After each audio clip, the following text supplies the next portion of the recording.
আজিকালি কিছুমান বুঢ়াৰীয়ে পৰকীয় প্ৰেমত পৰি নিজৰ হাজবেণ্ডকে হত্যা কৰাটো বৰ্তমান ট্ৰেণ্ডত চলি আছে।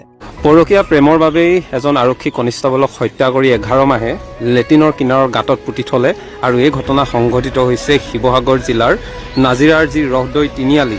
ভাবিলোঁ ল'ৰাহঁতক জনাই দিওঁ যে তাইৰ হাঁহিৰ আঁৰত বিষাক্ততাও লুকাই থাকিব পাৰে, তাইৰ মিঠা কথাৰ আঁৰত তোমাৰ মৃত্যুৰ চক্ৰান্তও থাকিব পাৰে। पति के 18 टुकड़े करके उसे सीमेंट से भरे ड्रम में पैक कर दिया। দেখাত ধুনীয়া বিচাৰোঁতে কেতিয়াবা চইচ কৰাত ভুল কৰি নিদিবা, কাৰণ প্ৰেম কৰাৰ আগত তুমি তোমাৰ বুদ্ধিও খুলি ল'বা। তোমাৰ ভালপোৱাই তোমাৰ জীৱন যাতে শেষ কৰি নিদিয়ে।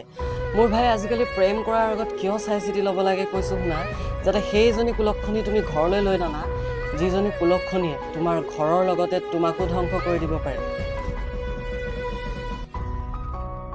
ये जानकर हैरानी होती है कि सोनम ने शादी के मात्र 3 दिन बाद ही पति की हत्या की योजना बना ली थी। शादी के बाद भी सोनम लगातार अपने प्रेमी राज के संपर्क में थी।